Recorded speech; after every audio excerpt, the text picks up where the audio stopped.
Hello everyone, this is General Hand Grenade. Welcome to my war room in Prince George, British Columbia. We are in 1940. In fact, we've come to the end of 1940.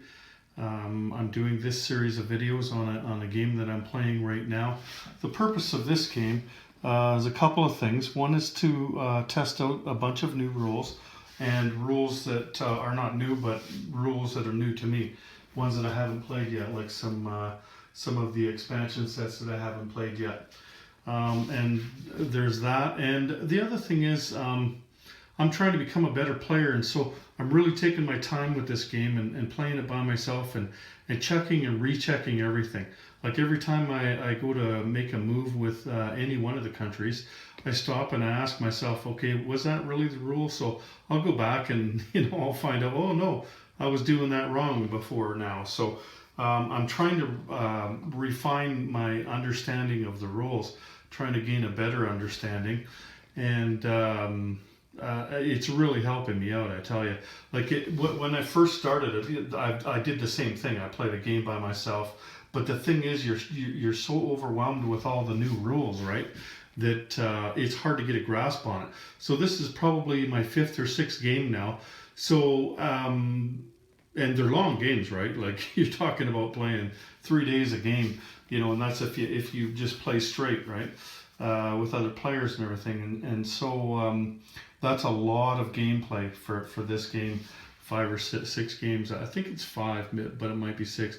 This one might be my 6th. Anyway, so I had a pretty good understanding of the game, and now it's time to just check on things, to check and make sure that I'm doing the right things. And I'm finding quite a few things actually that I wasn't doing quite right. Plus I'm learning. I'm trying different strategies, not completely different, but some slightly different and everything. So anyway, let's get to 1940 here. Let's see what's happened. We'll start with, we'll just go through the turn order. So here we are with Germany. Now Germany in 1939 had taken out France. If you hadn't seen that, then I recommend you go back to my 1939 video. I'm going to put all of these in a playlist. I'll wait until later on in the week though, when I've got a few of them, and they'll all be in a playlist if you wanted to watch them all back to back.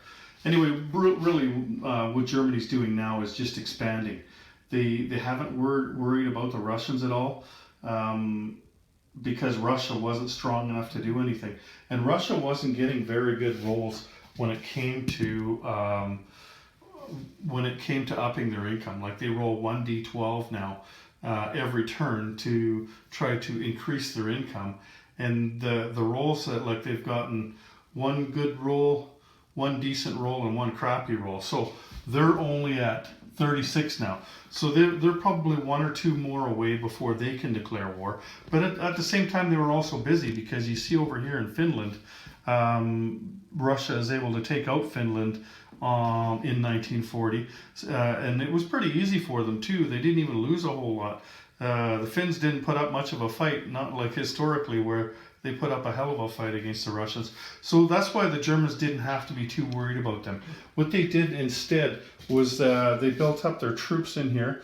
Rather than wait until later in the game, I thought I'd build slowly. So I've got 2 in an artillery, 2 in an artillery, 2 in an artillery, along there, and that's it's only 1940.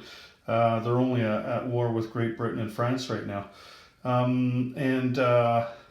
and so moving south as well.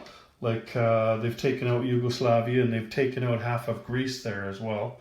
And the only thing they haven't taken out in Europe is Romania and these 2 places here, Polish places, because if they take those, then that gives the Russians another role to increase their income. So it's just about time for Germany to get a move on when it comes to Russia. Like you can see, they got tons of units down there, right? But that's because they were busy taking things out down there. But now with those units, if they annex Romania and move up as many as they can, then they will be ready for war with Russia, more ready than Russia is. And the other thing that I was doing, if you recall from the 39 video, they've got advanced submarines. They have not got any submarines on the board at all right now. The British, they took care of business. I didn't know what I was going to do. I didn't know how I was going to do it or anything. But then they just started mobilizing their carriers. Like they started buying carriers. And that's the only way you can take subs out. It was with carrier-based aircraft, unless the Germans happen to go to where you've got a plane on combat air patrol. But it's way too easy to get around that. So, and the Germans needed some ground units, so they slowed down in buying the subs. And then they also had one really crappy battle here in January of 1940. They went after, like, this carrier was out here with a couple of other boats, and they went after it with their subs instead of going after the convoying, and they got diced there. I think that took out 3 German submarines, so that totally turned around the battle in the Atlantic over here. And then you can see down there where the British are with that carrier. They took out another sub down there. I think that one and over here were the last ones that were on. So the Germans can build up again. You can see that their navy's not too bad for a German navy in here. Plus they've got another battleship on the go. That was the French battleship. So the Germans are doing pretty good, as well as can be expected. And plus, when you look really closely, you see that they've got a lot of these SS units, and they're strong units, right? There's another one down here. I think there's a tank over here. These guys here are on Warsaw down here. So they're knocking on Russia's doorstep right now. And it's just about time to start the battle on the Eastern Front. Okay, so the Russians, well, I pretty much told you what the Russians have done over here. The only other thing, and I guess I could have mentioned it with the Germans as well, was the Spanish Civil War just ended. And you can see who won there. It was the Republicans. And so what happened was then all that stuff switches over to being Russian. Plus the Russians had taken this in 1939. So look at the Iberian Peninsula over there. They were already there, and now they've been able to take over the Republican units as well. So they've got a good foothold over there. They've got a small navy over there. They don't have to worry about the Allies because, well, I guess the Italians could come after them. But they don't have to worry about the Allies, though, because they're not at war with the Allies. They can't be at war with the Allies until Berlin falls. Those are new rules that came online this year, just to kind of make it so that you couldn't game the system by attacking South America or something with the Russians, just to bring the Americans into the war really early, right? So then Japan went. And they've been making pretty steady progress. At first, the Chinese were putting up a pretty good fight, but they've taken over pretty well now. As you can see here, the Chinese only have units here, and that's it. They've only got 2 groups of units left. They got four territories, but only 2 spaces where there's units left. I tell you, these things have been working really good. These advanced mechanized infantry, because Japanese tanks are terrible. They cost 2 more than everybody else's tanks, and it's just not cost effective to be buying tanks. Nothing has happened on the border up there between the Japanese and the Russians. The Russians, they just aren't prepared for it, and Japan was concentrating down here. The one thing, though, Japan is probably waiting too long to go after the Netherlands and the British up here, because they started their war in China so late. I don't know if that's good or bad. Like we'll see. It's hard to know for me because I'm not as experienced a player as I need to be to decide in going into 1941 if this is a good place to be for each of the nations, right? One thing that is really concerning for the Japanese is that the Americans are just rolling lights out when it comes to increasing their income. Like the Russians, every turn they roll 1d12, and whatever the number is on the dice, that brings their income up. Well, the last 3 turns, they've rolled 11s. Like, that's just unbelievable, right? So they gained 33 IPPs on their income over the last 3 turns. and well, 3 more actually, because the Japanese completed that carrier that you see down in there. So every time the Japanese complete a capital ship, then the American income goes up by 3. But the Americans, if they were to roll another 11 this time, that would be amazing. But if they were, then they would be able to declare war on the Japanese. And the Japanese just aren't ready for them, right? Like the Japanese need to make more headroom down here and start collecting some money down here in the islands, or going after Calcutta, or both, right? But the Americans, like, it's just unreal how they're rolling for their income. But having said that, it could take them 4 more turns to get to 63. They need 11 more dollars, but who knows how they're going to roll next round and the round after that, right? It could take them 2 or 3 or 4 turns to get to 63. Probably not, though. The one thing that the Americans are doing now that they've got lots of money, they've been giving the British a little bit, but not much. The British are not doing too bad since they're not losing all their money to the submarines. They've lost a little bit, but this last turn they didn't lose any. So you see what's going on the build queue over here. The Americans just threw down a carrier, but they've got a battleship that's going on next turn, and they've got an Iowa class battleship that's going on in 2 more turns.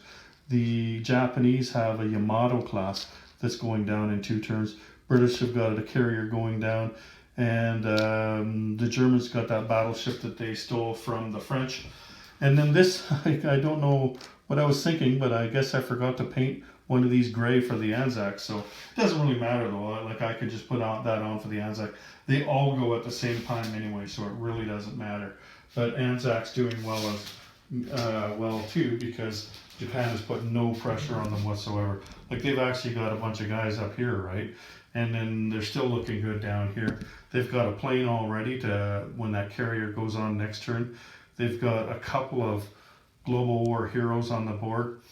Nobody's lost any of their heroes yet, so everybody's doing pretty well that way, except France. But you wouldn't expect France to be doing well. So anyway, Japan needs to get going. Like, they need to start doing something really quick before the Americans get across the water. They haven't increased the number of ships that they have in the group that I've showed you in the last video. The only thing they've done is throw down that one carrier there, that fleet carrier, the large carrier. So then the British, they took care of business in the Atlantic, that's for sure. They've taken out 6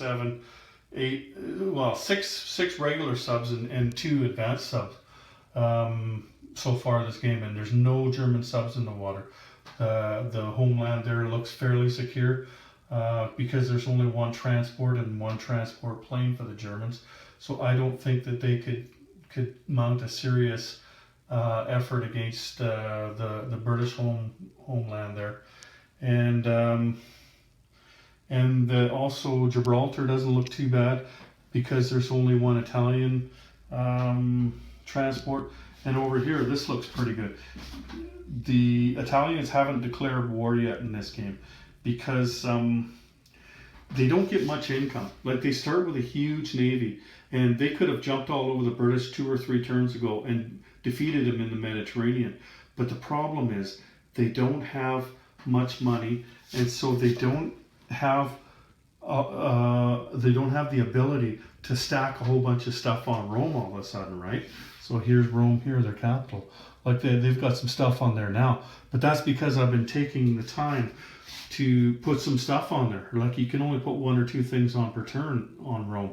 Before, early in the game, I was bringing everything down here to Africa, and it looks great down here in Africa, and it looked even better before because they were down there before the British got a lot of units down there, and before the French got a lot of units down there.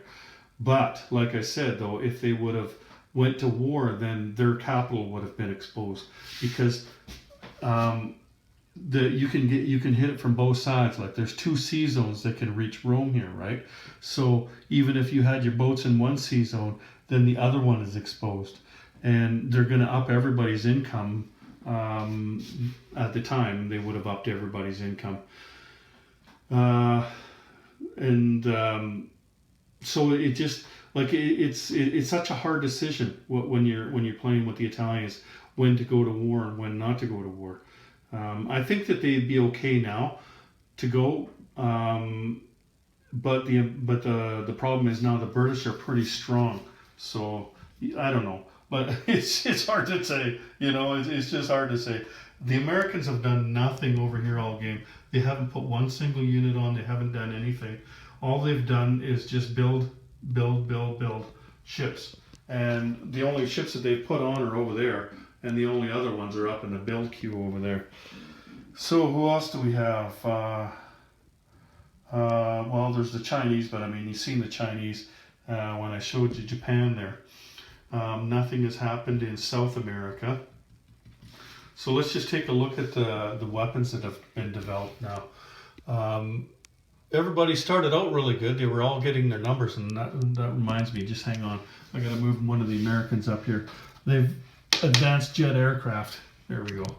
So everybody started out really good, but they can't seem to advance them any further. In July of 1940, nobody was able to gain a weapon. In fact, nobody's been able to gain a weapon all game except for the original weapons that were doled out. But nobody was able to advance very far. A couple of rolls on the left side over here, but no rolls getting close on the right side. It seems like once it starts getting harder to roll, even though it's the same number that you have to roll. So you take a look at the incomes here, and Germany's at 48, and Russia's at 36, Japan is at 32, the British are at 28, the Americans at 52 there. Like normally they would be, I don't know, like 20 less than that, 15 less than that, It's just amazing what they're doing. And France, of course, are inconsequential. These guys are out of the game. These guys are actually back down to 3 now. These guys are both at 7. The FEC is at 14. And I guess that's about it. We're not playing with the Turks in this game. So we're moving to January of 1941 now. And that will be the next video. But I'm taking a break until Boxing Day because tomorrow is Christmas Eve, and I'm going to have to get busy and wrap some presents. I got all my Christmas shopping done, but I haven't wrapped a damn thing yet, so I'm going to have to do that tomorrow. I took today to just to play this game. That's all I've done today. I played 2 rounds, and I tell you, it's a long 2 rounds when it's just you, because there's 2, 4, 6, 8, 10 nations that you have to play. And 12 if you include the 2 Spanish nations. So that's 12 different countries you have to play twice if you're playing 2 rounds like I did today. And like I said earlier, I'm going really slow, right? I'm trying to, I'll stop and I'll skim through the rule book to 3 or 4 different places if there's any question in my mind at all about how to do something. And not just the rule book, but also these rules, right? Like all the different rules that I'm playing by. These are all the expansion sets that I'm playing with here. And so, I stopped and made sure that I was doing everything right. Because it's a good idea to develop good habits when you're playing the game in the beginning. Because if you develop bad habits and start playing by the wrong rules of any game, and then you play against somebody who actually plays the right rules, well then you're unprepared, aren't you? It's not just that you got caught with your pants down. Oh, I didn't know that, and you argue about it, and it turns out you're wrong. Well, now all those things that you learned, all the strategies that you learned and everything may not work anymore because depending on the role, right? I guess I didn't talk about the FEC in here too much. Like I was kind of making a move on the Middle East here, but not quickly though, because I don't want to spread the British too far thin. They do have quite a bit of guys down there, but they need them over here in Cairo with the Italians up there. And they did manage to take out Iraq. I think I told you about that in 39, where the French declared war on Iraq. So the next thing would be the Iranians. And there's 3 territories here, so I can get it from both sides. I've got the FEC over here, and I've got these guys over here, right? So I think that's what they're going to do next. Yeah, that's probably what they're going to do. They want to get in there before the Russians do, because they can't fight each other. So if Russia takes Azerbaijan, then they're screwed, right? They can't take it anymore because they're not allowed to fight them. It's like they're strict neutral. You know, they're not allowed to enter that territory. So it just depends on who gets there first. Anyway, I think that's about it. That's what's happened in 1940. I don't think that these videos will be very long until probably the last one, because the last one will be going through all the different victory points and you know, and that's going to take a while to explain and everything. But otherwise, these yearly videos probably won't take all that long. I've been rambling on for a while here, and it's only been 21 minutes, which, as you know, is a very short video for me. Anyway, 2 more days, 2 more sleeps till Santa gets here. So, Merry Christmas, everyone. General Hand Grenade out.